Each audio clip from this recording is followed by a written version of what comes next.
विश्वधर्मस्य सर्वधर्मस्वरूपिणे अवतार वरिष्ठाय रामकृष्णाय ते नमः।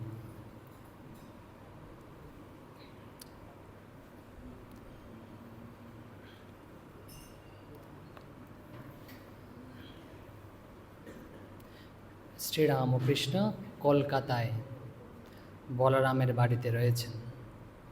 দুপুর 1টার দিকে হবে হয়তো। ওই দিন শনিবার ছিল 7ই এপ্রিল 1883 খ্রিস্টাব্দ, 25শে চৈত্র। তো দুপুরে হয়তো প্রসাদ পেয়েছেন, বলরামের অন্ন খুব শুদ্ধ বলতেন, জগন্নাথের ভোগ হয় নিত্য। তো ওখানে বসছেন বৈঠকখানা ঘরে, শ্রীরামকৃষ্ণ বসছেন, অন্যরা রয়েছে যারা যুবক ভক্ত, যেমন নরেন্দ্র, ভবনাথ, রাখাল, বলরাম মাস্টার, এনারা সব রয়েছেন। তো সবাই মোটামুটি ভগবান লাভের জন্য, ঈশ্বর লাভের জন্য তো সাধন ভজন করছে, ভগবত প্রসঙ্গ হচ্ছে, তো সাধন সম্পর্কে কথা হচ্ছিল। এসব কথা হতে হতে তো সাধনার একটা বিষয় হচ্ছে খাওয়া, আহার, এটাও একটা। তো এই সব বিষয় যখন হচ্ছে, তখন নরেন্দ্র বলছেন, যুবক ভক্তদের নিয়ে কথা হচ্ছে, নরেন্দ্র বলছেন যে ভবনাথ রয়েছে, ভবনাথকে দেখিয়ে বলছে এ পান মাছ ত্যাগ করেছে, মানে মাছ পান এসব খায় না, সাধন ভজন করছে, ভগবান এসব ত্যাগ করে দিয়েছে। তখন শ্রীরামকৃষ্ণ বলছেন, ঠিক দেখিয়ে দিচ্ছেন যে কী করতে হবে। বলছে সে কি রে, সবার দিকে উদ্দেশ্য করে বলছেন, ভবনাথের দিকে তাকিয়ে বলছে পান মাছে কি হয়েছে, ওতে কিছু দোষ হয় না, কামিনী কাঞ্জনী ত্যাগ হচ্ছে আসল ত্যাগ। পান খাওয়া, মাছ খাওয়া, তামাক খাওয়া, তেল মাখা, এসব তাতে দোষ নাই, এসব শুধু ত্যাগ করলে কি হবে, কামিনী কাঞ্চন ত্যাগই দরকার, সে ত্যাগই ত্যাগ। শ্রীরামকৃষ্ণ বলছেন আসল ত্যাগ হচ্ছে কামিনী কাঞ্চন ত্যাগ। এখন আপনারা বলতে পারেন আমরা তো গৃহস্থ ভক্ত, গৃহে রয়েছি, তো আমরা কিভাবে যেটার মধ্যে রয়েছে ওটা ত্যাগ করব? যে অর্থ উপার্জন করতে হয়, স্ত্রী পুত্র সন্তান রয়েছে, শ্রীরামকৃষ্ণ তাদের সম্পর্কেও বলছি যে আমরা কি করব। বলছে গৃহীরা সাধন করে, নির্জনে সাধন করার পরে ভক্তি লাভ করে মনে ত্যাগ করবে, বাইরে ত্যাগ নয়, মনে ত্যাগ করবে। আর সন্ন্যাসীরা বাইরে ত্যাগ মনে ত্যাগ দুই করবে। কারণ দু ধরনের ভক্ত এখানে রয়েছে, কথা বলছিল তখন। বলছে গৃহীরা, গৃহী ভক্তরা কী করবে, বলছে ভক্তি লাভ করবে, তারপর মনে ত্যাগ করবে। এখন মনে ত্যাগটা কীরকম জিনিস শ্রীরামকৃষ্ণ অন্য জায়গায় বলেছেন, আমরা এখানে একটু দিচ্ছি, এনে উদাহরণ দিচ্ছি। শ্রীরামকৃষ্ণ বলছেন মনে ত্যাগ কী জিনিস বোঝানোর জন্য বলছেন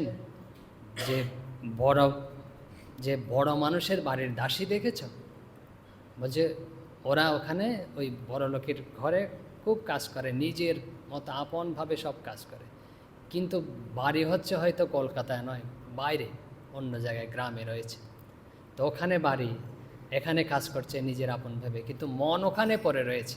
যেরকম উদাহরণ দিচ্ছে, বলছে তোমরা হচ্ছে এরকম মনে ত্যাগ করবে। বলছে এটা হচ্ছে কর্মক্ষেত্র, যে স্ত্রী পুত্র সন্তান, বলছে এদের প্রতি একটা দায়িত্ব রয়েছে, কর্তব্য রয়েছে, এই কর্তব্যবোধে করবে, কিন্তু জানবে একমাত্র ঈশ্বরই আপন, ঈশ্বরে মন রাখবে। আরও উদাহরণ অন্য জায়গায় দিয়েছে, বলছে কচ্ছপের উদাহরণ দিয়েছে শ্রীরামকৃষ্ণ। কচ্ছপ যখন জলে থাকে, ডিমগুলো যখন পাড়ে থাকে, মন যখন পাড়েই থাকে। তারপর দাঁতের ব্যথার উদাহরণ দিয়েছে, আমরা দাঁতের ব্যথা হলে কি করি, বলছে সব কাজ করছি, কারণ কাজ ছাড়ার তো জো নেই, কাজ করতেই হবে, কিন্তু মন এই যে দাঁত ব্যথা করছে একটু একটু, এরকম মন এখানে রয়েছে। এইসব উদাহরণ শ্রীরামকৃষ্ণ দিয়েছে। এখন বলছেন এই যে দাঁত ব্যথার মতো ভগবানের মন থাকতে বলছে, তো এটা কিভাবে হবে, আমি তো এরকম দাঁত ব্যথার মতো বা অন্যের বাড়িতে কাজ করছি, এরকম তো মন আমাদের থাকছে না। শ্রীরামকৃষ্ণ ওখানে একটু বলেছে, বলছে কী করতে হবে, বলছে কীরকম জানো, তাও উদাহরণ আপনাদের জানা আছে। বলছে কাঁঠাল ভাঙতে হলে না, আগে হাতে তেল মেখে নিতে হয়, আর তখন ওই যে আঠাটা লাগে না। তো বলছে সেরকম আগে ভক্তি লাভ করতে হবে, ভক্তি নিয়ে যখন সংসারে থাকা হবে তখন কিন্তু আর আমরা সংসারী হব না, সংসারে থেকে অসাংসারিক বলছেন। এরকম উদাহরণ শ্রীরামকৃষ্ণ দিয়েছেন। আরও বলছে, তারপরে বলছে পাকাল কি জানেন আপনারা সব যারা ভক্ত, বলছে পাকাল মাছের মতো থাকবে, পাকালের মধ্যে থাকবে কিন্তু গায়ে পাক লাগবে না। বলছে কি আরও কি, বলছে পানকৌড়ির মতো থাকবে, বলছে জলের মধ্যে ডুব দেয় পানকৌড়ি, একটু করে পাখা ঝাড়া দিল তো জল নেই একটু। এরকম পদ্মপাতার মতো থাকবে, পদ্মপাতা জলের মধ্যে রয়েছে কিন্তু জল লেপটে যাচ্ছে না। এরকম সব উদাহরণ দিয়েছে। তাহলে হয়ে গেল আমাদের কি করতে হবে, বলছে ত্যাগ। এইরকম এই দুটা জিনিস ত্যাগ করতে হবে, কারোর জন্য ছাড় নেই। কিন্তু বলছে সংসারীরা কীভাবে ত্যাগ করবে? সংসারী মানে হচ্ছে গৃহস্থ ভক্তেরা। সংসারী শব্দটা ভুল, শ্রীরামকৃষ্ণ বলেছেন যে এখানে যারা আসে কেউ সংসারী নয়। তো বলছে গৃহস্থ ভক্তরা, গৃহস্থ ভক্তরা বলছে মনে ত্যাগ করবে, আর সন্ন্যাসীরা মনে মনেতে ত্যাগ করবে অবশ্যই, বাইরেও ত্যাগ করবে। এরকম শ্রীরামকৃষ্ণ তাদের বলেছেন। এখন এই যে বলছেন আসল ত্যাগ হচ্ছে কামিনী কাঞ্চন, আর এই যে পান মাছ ত্যাগ করা ত্যাগ নয়। কাকে বলছিল? ভবনাথকে। এখন ভবনাথের কি অবস্থা দেখি আমরা পরবর্তীতে। ভগবান তো এসব, ভবনাথ তো ছেড়ে দিয়েছে, ঠাকুরের খুব ভক্ত। তো শ্রীরামকৃষ্ণ বলছেন নরেন্দ্রের খাতিরেই ওরকম ওকে করি, কিন্তু মন নেই। বলছে নরেন্দ্র মানে হচ্ছে স্বামী বিবেকানন্দ। পরবর্তীতে স্বামী বিবেকানন্দকে যেরকম ভালোবাসতেন, যেরকম যত্ন করতেন, শ্রীরামকৃষ্ণ বলছেন আমি তাকে এরকম ভালোবাসি, এরকম যত্ন করি, কিন্তু তার হচ্ছে ভগবানে মন নেই। ওগুলো ছেড়ে দিয়েছে, কিন্তু আসল যেটা করার ভগবানে মন নেই। তো পরবর্তীতে এই অবস্থা হয়েছে, এরম যে শ্রীরামকৃষ্ণ মুক্তি করতে বাধ্য হয়েছে পরে। এখন এই যে শ্রীরামকৃষ্ণের কথাগুলো আমরা কি দেখব?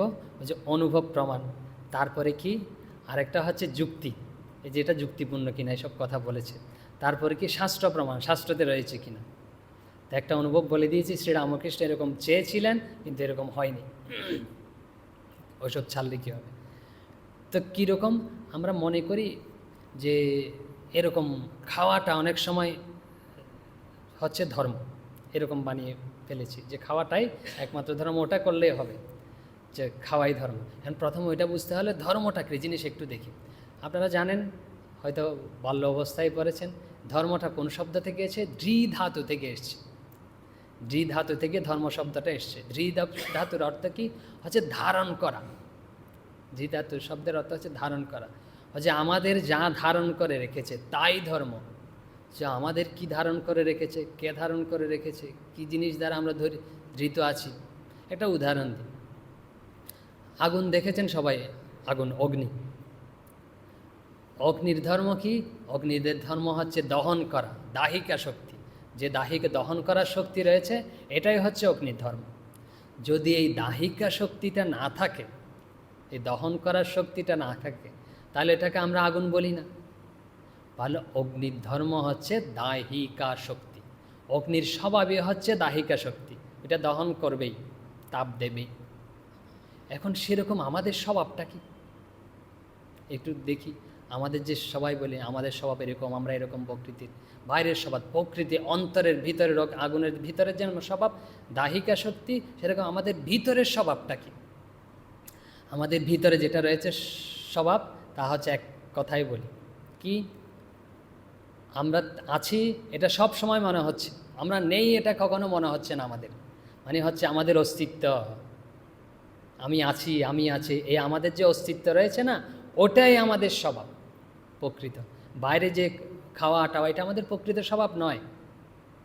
তারপরে কি আরও রয়েছে, যদি ভেঙে বলি আরও কি, এই যে আমরা এখানে ধরলাম অনুভব হচ্ছে, আমরা কথা বলছি, আপনারা শুনছেন, অনুভব করছেন, আমি যে কথা বলছি অনুভব হচ্ছে, এই অনুভূতি, এটাই হচ্ছে আমাদের স্বভাব। মানে হচ্ছে জ্ঞান, অনুভব হচ্ছে প্রতিটি শব্দ, প্রতিটি স্পর্শ। এই যে জ্ঞান যদি না থাকে না আমাদের, তাহলে আমাদের অস্তিত্ব বিলীন হয়ে গেল। আমাদের বলছে জ্ঞান নেই, চলে গেছে। তাহলে তারপর কি? তারপরে হচ্ছে আমরা সবাই যে বসে আছি বা কাজ করছি, যে কোনো কাজের পিছনে না আমাদের একটা আগ্রহ আছে, ইচ্ছা আছে, আনন্দের সাথে আমরা অনেক সময় ওটা করে থাকি। তো বলছে প্রতিটা ক্ষেত্রে না আমাদের আনন্দ আছে বলেই আমরা জীবিত আছি, উপনিষদে রয়েছে আমাদের মধ্যে। তাহলে আমাদের স্বভাব কি জানেন? অস্তিত্ব, তারপরে হচ্ছে এই আনন্দ, তারপরে অনুভব, তার মানে হচ্ছে সচ্চিদানন্দ হচ্ছে প্রকৃতি, আমাদের অন্তরের স্বভাব, ভিতরের স্বভাব। আর এটাকে না যদি দ্বৈতভাবে বলা হয়, সহজ ভাষায়, আমাদের ভাষায়, ওটাকে বলা হয় ভগবান। যে আমাদের ভিতরে যে রয়েছে, যে অনুভব হচ্ছে, তিনি আছেন বলে আমরা কথা বলতে পারছি, যে ওইটাই হচ্ছে আমাদের প্রকৃত স্বভাব, প্রকৃত অস্তিত্ব। তাহলে এখন আমাদের অন্তরের যে ভাব রয়েছে, যে অন্তর্নিহিত রয়েছে ভিতরে, ওই অন্তরের ভাব, ওটাই হচ্ছে আমাদের স্বভাব। স্বভাব মানে কি বলেছিলাম? ধর্ম, আমাদের ধর্ম। আমাদের ভিতরের যে সত্তা না, ওটাই হচ্ছে আমাদের ধর্ম। বাইরেরগুলো আমাদের ধর্ম নয়। যে সত্তা কখনো পরিবর্তন হয় না। আমরা বাইরেরটা পরিবর্তিত হচ্ছে, কিন্তু আমরা কম বয়স থেকে অনুভব করছি আমি আমি আমি, এসব অনুভব হচ্ছে।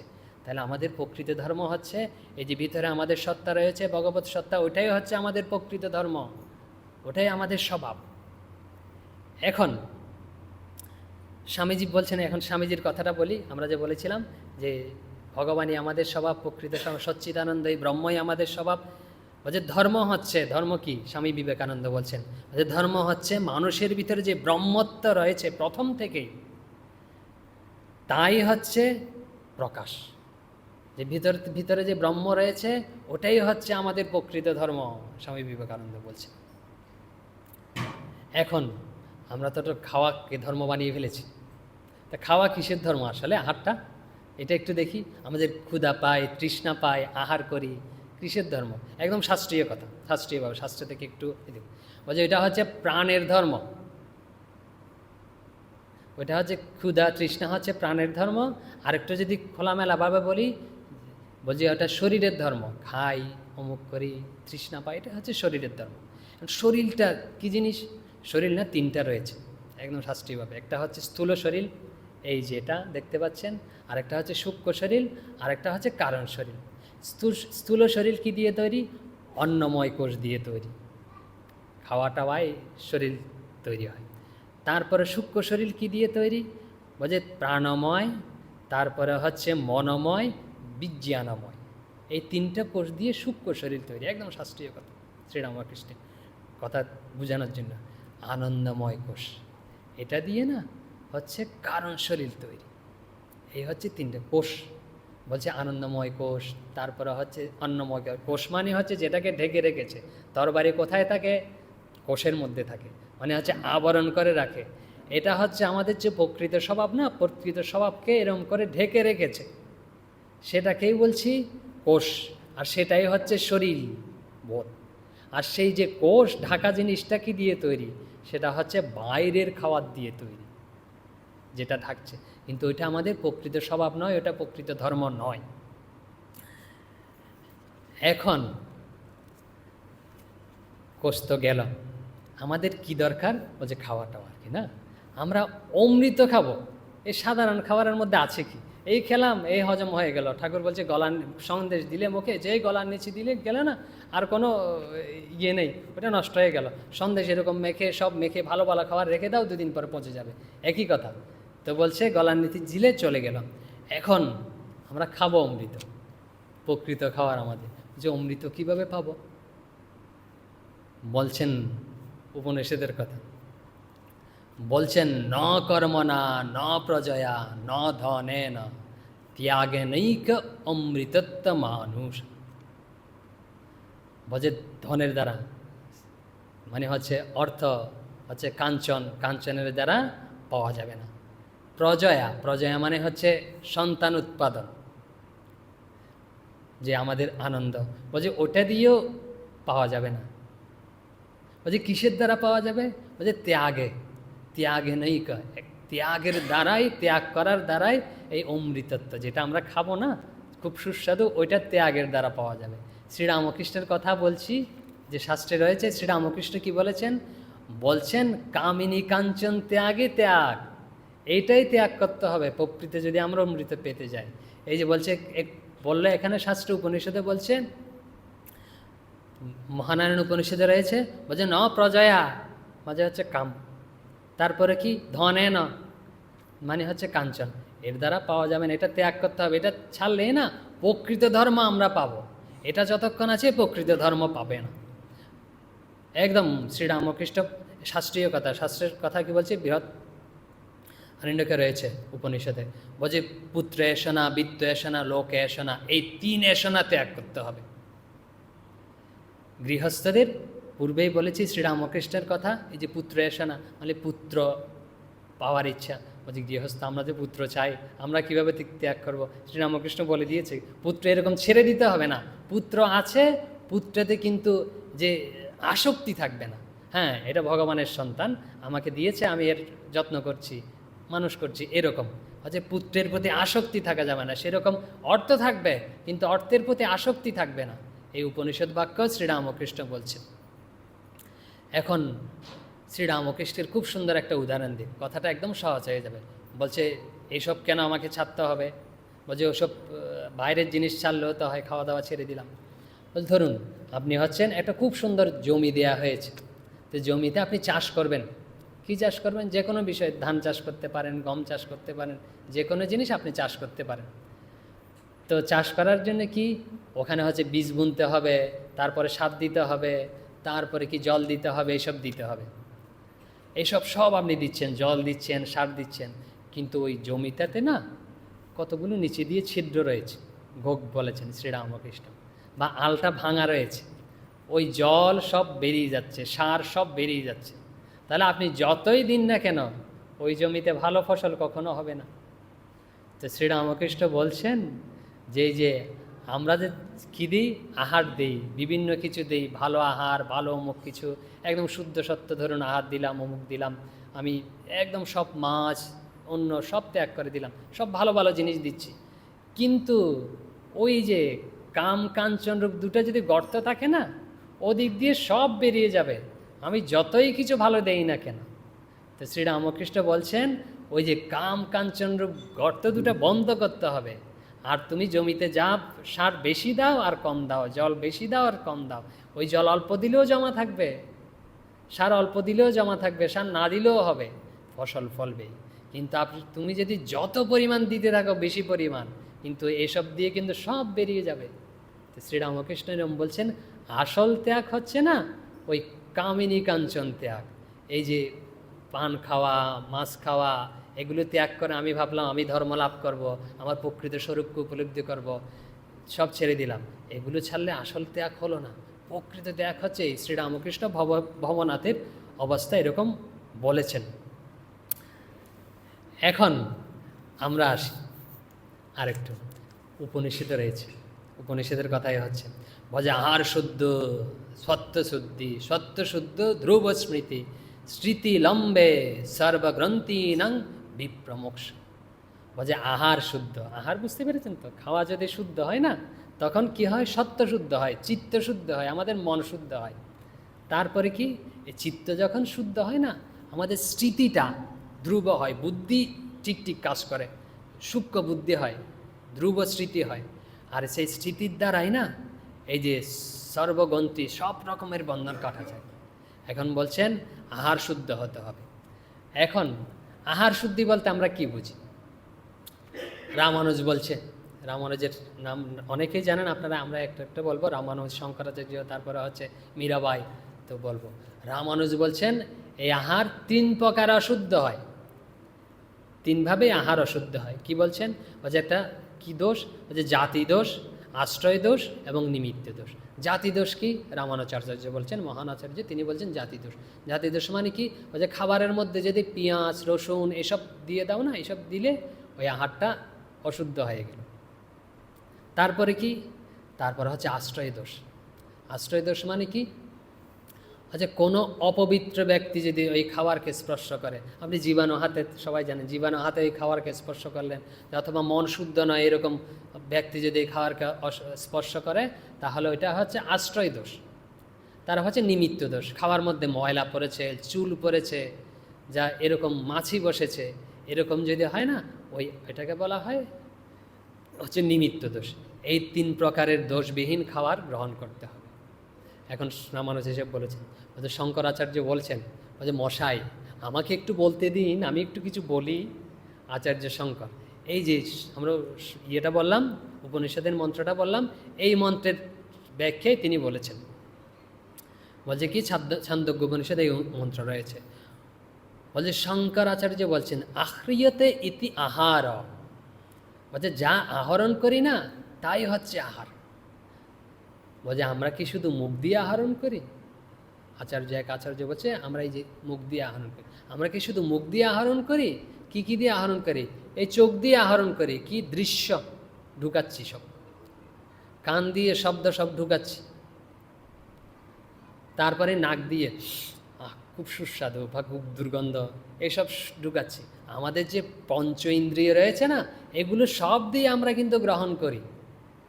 তাহলে আহার শুধু মুখ দিয়ে করি এরকম নয়, হ্যাঁ মুখ দিয়েও করি, কিন্তু অন্য কিছু দিয়ে গ্রহণ করি। এখন আমি শুধু মুখ দিয়ে যেটা গ্রহণ করি ওটা শুদ্ধ করলাম, আর চোখে খারাপ দৃশ্য দেখলাম, তারপরে কি কানে খারাপ শব্দ শুনলাম, তাহলে কিন্তু আহ্রিয়তে যা আহরণ করি তাই আহার, তাহলে কিন্তু আহার শুদ্ধ হলো না। তাহলে আহার শুদ্ধ করতে হবে, এই সব এগুলোও শুদ্ধ হতে হবে। শুধু মুখে দিয়ে খেলাম এটা শুদ্ধ করলাম তা নয়। এখন মীরাবাই মহান মহিষী রাজরানী ছিলেন, সব ত্যাগ করে একমাত্র ভগবত ভাবী গ্রহণ করেছে, ভগবানকে পাওয়ার জন্য সব ছেড়ে দিয়েছে।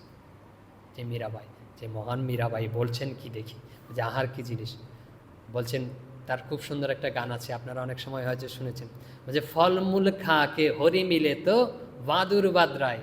বলছে ফলমূল খেয়ে যদি হরি মিলত, ভগবানকে পাওয়া যেত, তাহলে তো যে বাদুর, বাদুর দেখেছেন রাতের বেলা, ওরা তো ফলই খায়।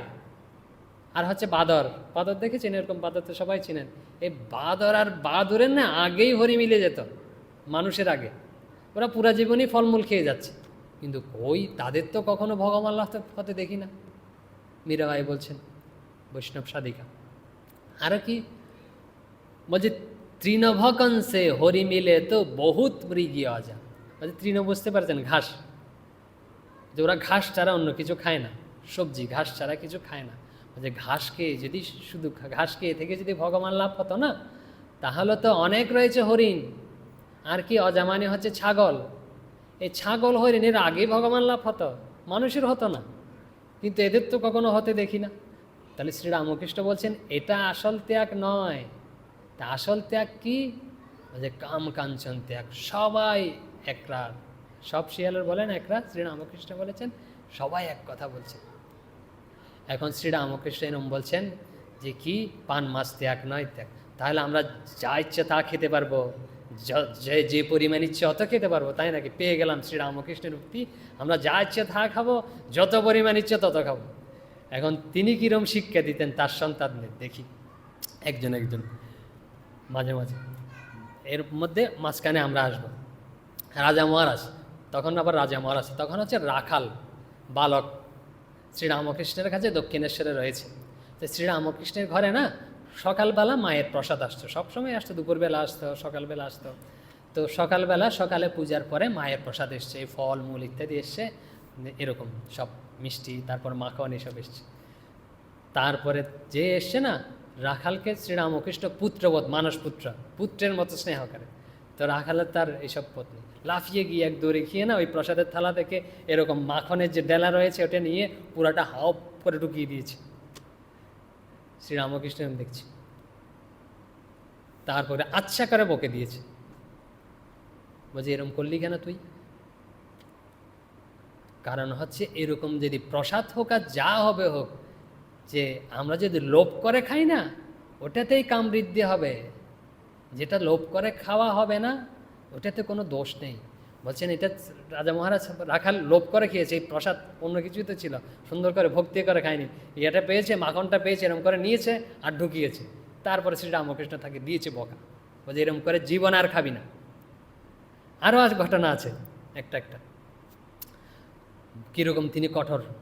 বলছেন বাবুরাম মহারাজ হচ্ছে পরবর্তীতে প্রেমানন্দ, শরীর একটু খারাপ হয়েছে তার, জ্বর ভাব। তখন তিনি দক্ষিণেশ্বরে রয়েছেন বাবুরাম। তা শ্রী শ্রী মা তাকে একটু মিষ্টির পানা দিয়েছে, জ্বরের মধ্যে যেরকম দেয় আর কি, মিষ্টির পানা দিয়েছে। ঠাকুর এরকম দেখেছে শ্রীরামকৃষ্ণ, মাকে দিয়ে বকছে, বলছে ওদেরকে এসব দেয়া কেন, মানে মিষ্টি মিষ্টি জিভে ইয়ে হবে, বলছে ওদেরকে এসব দেয়া কেন, ওদেরকে সাধু হতে হবে, দেখুন মিষ্টির পানা পর্যন্ত খেতে দিচ্ছে না, যাতে জীবের লালসা না আসে। আরও ঘটনা বল, মাঝখানে এখন বলি। মহাপুরুষ মহারাজ স্বামীজি বলছেন, এই স্বামীজি কথাগুলো বলেছেন, স্বামীজি বলছেন তাহলে আহার আমরা কিভাবে করব, কী জন্য করব? বলছে আহার হবে পুষ্টিকর, তারপরে যাহা সহজে হজম হয়ে যায় এবং পরিমাণে অধিক পরিমাণ নয়, অল্প। এই কথাগুলো কোথায় আছে? অনেক সময় গীতার উদাহরণ দিই আমরা। গীতাতে কী রয়েছে আহার সম্পর্কে একদম পরিষ্কার করে বলা আছে কীরম আহার করতে হবে। গীতার কথা বলি, বলছে আয়ু সত্য বলা আরোগ্য, বলছে সুখ প্রীতি বিবর্ধনা, তারপরে রস্য স্নিগ্ধ স্থির আরোগ্য আহারা সাত্বিকা প্রিয়া। এ হচ্ছে আহার। আরও কি বলছে? কট্টু অম্ল লবণাত্তুষ্ণ তীক্ষ্ণ রুক্ষ্ণ বিদাহীন আহারা রাজশিষ্ট দুঃখ শোক আময় প্রদান। আরও কি রয়েছে? একদম কী কী খেতে হবে বলে দিচ্ছে। বলছে যতয়ামঙ্গত রসং পুত পরিয়সিতঞ্চ ইয়ৎ, বলছে উচ্ছিষ্টমপি চামেধ্য ভোজনং তামসা প্রিয়ম। আমরা বলি, বলছে কী কী আমাদের বাদ দিতে হবে, ওইটা থেকেই শুরু করি। ওই যতয়ামং, বলছে যা ভালো করে রান্না হয়নি, শক্ত সিদ্ধ হয়নি, অপক্ক, এরকম খাবার হচ্ছে খারাপ খাবার। এগুলো খেলে শরীরও খারাপ হবে, মনও খারাপ হবে। তারপরে কি বলছে? রসগত হয়ে গেছে, শুকরে কটকটা হয়ে গেছে। তারপরে কি পুত দুর্গন্ধ বেরোচ্ছে। তারপর কি পরিযশিতন, অনেক দিন থেকে ওইটা রয়েছে, ধরুন আমরা কি অনেক 5-6 দিন থেকে একটা খাবার ফ্রিজে রেখে দিয়েছি। যারা তামসিক প্রবৃত্তির না, তাদের অত রান্না টান্না ইচ্ছে করে না করার জন্য। আপনাদের হচ্ছে যেমন হয়তো আলসেমি করে ফ্রিজে রেখে দিয়েছি, তারপর এটা হয়তো 5 দিন 6 দিন 7 দিন ধরে খাচ্ছি। বলছে ওটা হচ্ছে এগুলো কাজ করে তামসিক ব্যক্তি, তো এরম করা যাবে না। বলছে উচ্ছিষ্টমপি, আরও কি উচ্ছিষ্ট, খেয়ে অর্ধেক ফেলে গেছে, ওইটাতে বসে গেলাম খেতে। বলছে অন্য কারো উচ্ছিষ্ট খাওয়া উচিত না। বলছে চামেদ্য, নিষিদ্ধ খাবার, যেটা সবাই নিষেধ করছে। এই ভোজনগুলো হচ্ছে তমস ব্যক্তির প্রিয়। আমাদের অনেকেই বলে থাকে সাত্ত্বিক আহার, রাজসিক আহার, তামসিক আহার। আমাদের এক প্রাচীন মহারাজ বলেছেন, একদম আমরাও যখন বলছিলাম এরকম, যে আহারের মধ্যে না কোনো সাত্ত্বিক নেই, কোনো তামসিক নেই, কোনো রাজসিক নেই। যে ব্যক্তির মধ্যেই রজস তামস আছে, সাত্ত্বিক আছে। আহার সব একই। যেমন ধরুন তিনি খুব উদাহরণ দিচ্ছেন, যে দুধ ধরুন, আমরা বলে থাকি সাত্ত্বিক আহার, যে আহারের মধ্যে কোনো সাত্ত্বিক আহার নেই। দুধ হচ্ছে একজনের খুব ভালো, দুধ খেলে পুষ্টি হয় আমরা জানি, কিন্তু দুধ খেলে তো কারো কারো হজম হয় না। দুধ খেলো গোলমাল হয়ে গেল পেটে, তাহলে তো শরীর খারাপ হবে, শরীর অসুস্থ হয়ে যায়। দুধটার মধ্যে তো নির্ভর করে না। আমরা এনে শুনে খেয়েছি অনেক, পুরো জীবন নিরামিষ খাই, কিন্তু ডাক্তার এমন বলে দিয়েছে দুধ থেকে তৈরি সব খাবার আপনার জন্য বন্ধ, দুধ থেকে তৈরি কোনো খাবার খাওয়া যাবে না। তাহলে দুধ তো ওর জন্য সাত্ত্বিক আহার হলো, ও তো দুধ খেলে মরে পড়ে যাবে। এবং মিষ্টি, ডায়াবেটিস রোগীকে আপনি মিষ্টি খাইয়ে দেন ভালো আহার, তাহলে তো মরবেই। তো এই হচ্ছে খাবারের মধ্যে তামসিক রাজসিক নেই। বলছে ব্যক্তিদের এসব প্রিয়, বলছে এইসব বলছে যে আলসে, যে তমগুণ সম্পন্ন ব্যক্তি, এইসব খাবার তাদের পছন্দ। এই পচা খাবার, দুর্গন্ধযুক্ত খাবার 5 দিন ধরে রেখে দিয়েছে, এরকম খাচ্ছে, এরকম আরেকজনে খেয়ে ফেলে চলে গেছে, ওটা খেতে শুরু করেছে এরকম। তারপরে কি বলছে রাজসিক ব্যক্তির কীরকম খাবার পছন্দ? বলছে কট্টু অম্ল লবণাত্তুষ্ণ। কটু মানে হচ্ছে খুব তিতা এরকম। তারপরে কি অম্ল, বলছে খুব টক। তারপরে কি বলছে খুব লবণ হয় যে এরকম। আর খুব গরম, জিভ পুড়ে যাচ্ছে, বলছে এরকম। বলছে তারপরে কি বলছে তীক্ষ্ণ মানে হচ্ছে খুব ঝাল। তারপরে রুক্ষ মানে হচ্ছে একদম কটকটে শুকনো। তারপর কি বিদাহীন, শরীরে জ্বালা করে এরকম খাবার। এগুলো হচ্ছে রাজসিক ব্যক্তি। ভগবান বলছেন, ভগবত বাক্য আমরা বলছি না। বলছে এই হচ্ছে রাজসিক ব্যক্তিদের প্রিয়। এগুলো কি করে? বলছে এগুলো খেলে আপনারা বুঝতে পারছেন কি করে? দুঃখ শোক আময় প্রদ, দুঃখ বাড়বে, শোক হবে। শোক কি? পরিতাপ। আর কি? বলছে এটা না খাওয়া উচিত ছিল, কেন যে খেলাম, না খেলেই ভালো ছিল। বলছে এটা হচ্ছে শোক করা। পরবর্তী প্রথম তো খেয়ে ফেলেছি, তারপরে শোক করছে, এখন খানা না খাওয়া ছিল, তারপরে তো শরীরে কষ্ট পাচ্ছি, দুঃখ। আময় মানে হচ্ছে রোগ দেবেই। এখন কি খাওয়া উচিত? বলছে আয়ু সত্য বলা আরোগ্য সুখ প্রীতি বিবর্ধনা। বলছে যেটা খেলে না আয়ু বাড়বে, সেরম খাবার খাবে। এখন আয়ু বাড়বে, আপনি আপনার খাবার নিজে পছন্দ করবেন কোনটা আয়ু বাড়বে। বলছে প্রবাদ বাক্যটা একটা প্রচলিত আছে যে খাবারটা কীরকম? বলছে খাবারটা নিজের মন মতো খাবে। নিজের যা ইচ্ছে তা খাবে, অন্যের কথা অনুযায়ী খাবে না। বলছে তারপরে পোশাকটা কিন্তু অন্যের রুচি মতো পরবে, অন্যরা যেরকম পছন্দ করে না এরকম পোশাক পরবে। না এটা আমি কোনো একটা, আপনি হয়তো অনুষ্ঠানে গেলেন, কিম্বুত কিমাগার একটা পোশাক পরে চলে গেলেন, তাহলে তো বৃষ্টি ব্যাপার হলো। তো এরকম বলছে পোশাকটা অন্যের রুচিসম্মত পরবে আর খাবারটা নিজের রুচিসম্মত খাবে। এই বলছে আপনার আয়ু কোনটাতে বৃদ্ধি পাবে আপনি জানেন। একটু আগে বলছিলাম হয়তো ডায়াবেটিস, যে রোগী ডায়াবেটিস আছে তাকে মিষ্টি খাইয়ে দিলেন, তো সাথে সাথে আয়ু ভেনিশ, মৃত্যু অবধারিত। মানে মিষ্টি ভালো জিনিস খাও। তো তারপরে কি সত্য বল আরোগ্য, সত্য মানে হচ্ছে বৃদ্ধি পাবে, উদ্যম বৃদ্ধি পাবে। আমি এমন খেয়ে নিলাম একদম জিমানে চলে এসছি, তাহলে এটা উদ্যম বৃদ্ধি পেল। খেয়ের সাথে সাথেই কাজ করতে সাধুরা বলে থাকে, বলছে এমনভাবে খাবে না বলছে খেয়ে গিয়ে যাতে আবার ধ্যানে বসতে পারো, বলছে নিঃশ্বাস প্রশ্বাসের জন্য জায়গা খালি রাখবে। এরকম শ্রীরামকৃষ্ণের গল্প বলবো, তারপর আবার আসছি। শ্রীরামকৃষ্ণ এখন লাটুকে কোনো কাজে শ্রীরামকৃষ্ণ দক্ষিণেশ্বরে পাঠিয়েছে। তো দক্ষিণেশ্বরে গেছে শ্রীরামকৃষ্ণের কাজে, এখন ভক্ত বাড়িতে গেছে, ভক্তরা কী করেছে খুব খাইয়েছে লাটুকে, লাটু উৎসাহ নিয়ে খুব খেয়েছে, বলছে আমি এত খেতে পারি। তো দুপুরবেলা গেছে, খুব খাইয়ে দিয়েছে আর খুব খেয়েছে। তো খেয়ে এসে তারপরে বলছে দুপুরে খাওয়া দাওয়া হয়েছে, বলছে হ্যাঁ খেয়েছি। তারপর ভক্ত এসছে, ভক্ত বলছে তো হ্যাঁ লাটু খেয়েছে। তার লাটু বলছে হ্যাঁ খুব খেয়েছি, আজকে খুব আহার করেছি। এতক্ষণ খেয়েছি কিনা শ্রীরামকৃষ্ণ দুশ্চিন্তায় ছিল, এখন যে বলেছে খুব খেয়েছি মুখটা একদম ম্লান হয়ে গেছে। বলছে এরকম আহার জিদাজিদি করে কখনো করবি না, এমন খাবি যে যে দুপুরে ঠিক আছে খাবি কিন্তু এরকম খেতে নেই। যে আমরা শুনেছি কেউ এমন খেয়েছে না, ওই যে রুটি যে বেলুনি আছে এরকম মায়েরা বেলে থাকেন, এরকম পেট থেকে আবার ডাক্তারকে খাওয়ার বের করতে হয়েছে, তেমন নিয়ন্ত্রণ নেই। বলছে এই খেলে না তো এরকম হচ্ছে উদ্যম কমে যাবে। এরকম সাত্ত্বিক লোকের কীরকম এই উদ্যম থাকবে, এরকম খাবে, তারপর বল হবে শরীরে, এরকম খেতে হবে। আরোগ্য লাভ করবে, যে খেলে এটা খেলে আমি শরীর সুস্থতা লাভ করব, এরকম খাবে। তারপর সুখ ও প্রীতি বিবর্ধন, সুখ বাড়বে, প্রীতি হবে, খেলে আনন্দ হবে, এরম খাবে। খেয়ে কষ্ট হবে এরম খাবে না, বিবর্ধনা। আরও কি রস্যা স্নিগ্ধা স্থিরা আরোগ্যা, যে রস্যা মানে হচ্ছে রসযুক্ত, একদম শুকনো কটকটে নয়, স্নিগ্ধা হালকা স্নেহযুক্ত, হয়তো একটু ঘি অল্প তেল, আবার বেশি তেল নয়, বেশি তেল তো রাজসিক খাবার, যে অল্প তেল।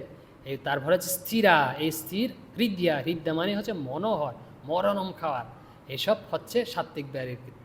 যে হৃদ্যা মননম খাওয়ার, অনেক সময় আমার তো ফাস্টফুডের হয়তো আপনাদের যে ওই কী আছে এগুলো বানায় অমুক বার্গার, তারপরে এসব হচ্ছে মনোরম মনে হতে পারে, বলছে এসব মনোরম নয়, কিন্তু ওইটা খেলে কি রোগ বৃদ্ধি হচ্ছে নাকি সজম হবে এটা দেখতে হবে। এই হচ্ছে ভগবত বাক্য, ভগবান বলছেন। এখন মহাপুরুষ মহারাজ একটা কথা বলতেন খুব সুন্দর সাধুদের, বলছে খাওয়াটা কি জন্য, বলছে স্বামীজি যেমন বলেছেন আহার হবে এরকম পুষ্টিকর, তারপর সহজে হজম হয়, তারপর পরিমাণে অল্প মানে হচ্ছে স্বাভাবিক, আমার যতটুক ক্ষমতা আছে এমন খেয়ে নিলাম হাঁসফাঁস করছে এরকম নয়। তারপরে এরকম শঙ্করাচার্যের একটা কথা মহাপুরুষ মহারাজ শিবানন্দ মহারাজ খুব বলতেন, বলছে খুদ ব্যাধিশ্চ চিকিৎসাতাং, বলছে খাবে কীরকম, বলছে খুদ আরও ব্যাধি কে চিকিৎসার জন্য। আমরা ওষুধ কী জন্য খাই, ওষুধ কি খুব টেস্টের জন্য খাই, টেস্টের জন্য খাই না তো, ওষুধ খাই হচ্ছে শরীর যাতে সুস্থ হয়, শরীর যাতে ভালো থাকে, এই জন্যই খাই। বলছে খাবারটা কীরকম খেতে হবে, আমার শরীর যাতে ভালো থাকে। বলছে চিকিৎসা করার জন্য কি, ক্ষুধা হচ্ছে একটা রোগ, ওই রোগের চিকিৎসা করার জন্য বলছে খুদ ব্যাধিশ্চ চিকিৎসাতাং, খুদ ব্যাসের চিকিৎসার জন্যই এই আহার গ্রহণ করতে হবে। শ্রীরামকৃষ্ণের কথা অন্যতা নিলে চলবে না। তো এরকম আরও দুই একটা ঘটনা বলি। যোগেন মহারাজকে জিজ্ঞেস করছে, বলছে তুই ঠাকুরের ওখানে থাকবে আর কি, বলছে তোর রাতে কীরকম লাগে খাওয়ার। যোগেন মহারাজ একটা পরিমাণ বলেছে, বলছে এত আটা রুটি রাখ, বলছে তোর এখানে থাকার দরকার নেই, আমি বাবা হাতের খোরাক জোগাতে পারবো না, যা তুই ঘরে যা। বলছে এত খেলে চলবে না। শ্রীরামকৃষ্ণ বলছেন, বলছে রাতে হচ্ছে জল খাওয়ার, কেন, বলছে রাতে তো সাধন ভজন করার জন্য এদের বলতেন, তো এত খেয়ে নিলি নিঃশ্বাস ফেলতে পারছিস না, কি সাধন ভজন করবি। আর নিরঞ্জন মহারাজকে মুখে আটকাতো না শ্রীরামকৃষ্ণ, এমন সব কথা বলতেন। বলছে দেখছি নিরঞ্জন মহারাজ না, নিরঞ্জন আনন্দ পরবর্তীতে নিরঞ্জন দেখতে খুব এরকম এতগুলো ঘি নিয়েছে, মেখে খুব খাচ্ছে ঘি দিয়ে, গাওয়া ঘি একদম। রামকৃষ্ণ বলছেন একটু একটু ঘি খাবে, গাওয়া ঘি খেলে একটু বুদ্ধি টুদ্ধি বাড়ে, এরকম বলতেন, মাস্টারকে বলেছেন। তো শ্রী নিরঞ্জন হয়তো শুনেছে, তো বলেছে অল্প অল্প খেতে, নিরঞ্জন খাচ্ছে এত অত নিয়ে, ঘি মেখে মেখে খাচ্ছে। তো নিরঞ্জনকে বলছে, আরে এত ঘি খাচ্ছিস, রাতের বেলা ঘরের বউজি বের করবি নাকি, কোনো কিছু এইসব বলে দিচ্ছে। বলছে এত খেতে বলেছি, বলে এত খেলে চলবে না, পরিমাণ মতো খাবি, অল্প অল্প। এই যে এসব শিক্ষা দিতেন। আসল কি জানেন, জিব্বা দিয়েছে বলা, অনেকে বলে জিব্বা দিয়েছে তো টেস্টের জন্য, নাহলে জিব্বা কী জন্য? জিব্বে দিয়েছে কথা বলার জন্য, টেস্টের জন্য। আচ্ছা ধরুন আপনাকে একটা জিনিস দেয়া হলো, আমরা দিলাম যে দাদা এই জিনিসটা নিন, তো এই জিনিসটা নিশ্চয়ই কোনো কাজে দিয়েছে, এটা দিয়ে ওই কাজ করতে হবে। আমরা যখন দিয়েছি, আপনারা কাউকে এরকম জিনিস দেন তো, কাউকে হয়তো একটা মোবাইল দিলেন বা একটা পেন দিলেন, কলম দিলেন, কলমটা কী কাজে ব্যবহার করবে? যে লিখবে, এরকম। তো ভগবান আমাদের জিব্বা দিয়েছে কী জন্য? যে খাওয়ার জন্য বা কথা বলার জন্য। বলছে না, ওইটা ভগবানের কাজেই দিয়েছে। যে জীব দিয়েছে, রসায়ন দিয়ে দিয়েছে, সাধকরা বলে থাকেন, যে ভগবানের নাম করার জন্য, যে ভগবানের নাম করবে এই রসনেন্দ্রিয় দিয়ে, যে ভগবানের কথা বলবে, ভগবানের নাম কীর্তন করবে। শ্রীরামকৃষ্ণ বলছেন এই রসনেন্দ্রিয় খাওয়ার জন্য ভগবান দেয়নি আমাদের। এই যে যা যা দিয়েছে ভগবান দিয়েছে, তো যদি ভক্তরা বলে থাকেন যে ভগবান দিয়েছে, নিশ্চয়ই তার একটা উদ্দেশ্য আছে, এগুলো আমাদের ইচ্ছে মতো ব্যবহার করলে চলবে না। চোখ দিয়েছে ভগবত রূপ দর্শন করার জন্য, যে ভগবান রূপ দর্শন করার চেষ্টা করুন, জীব ভগবানের কথা বলার জন্য, এরকম সব রয়েছে।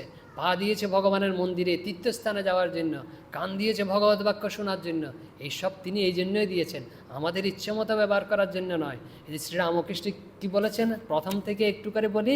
শ্রীরামকৃষ্ণ বলছেন কি, আসল ত্যাগ হচ্ছে কামিনী কাঞ্চন ত্যাগ, কিন্তু যে পান মাছ ত্যাগ করা আসল ত্যাগ নয়। হয়তো এই কথা অন্যভাবেও নিতে পারে, যে পান মাছ ত্যাগ না করার কথা শ্রীরামকৃষ্ণ বলছেন, যে খাওয়ার পদ্ধতি কোনো প্রতিবন্ধকতা রাখেনি, আপনি নিরামিষ খান আমিষ খান কোনো সমস্যা নেই, কিন্তু আসল জায়গায় ঠিক থাকতে হবে।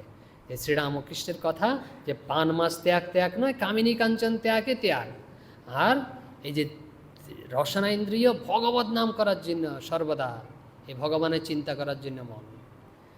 ওম শান্তি শান্তি শান্তি, হরি ওম তৎসৎ।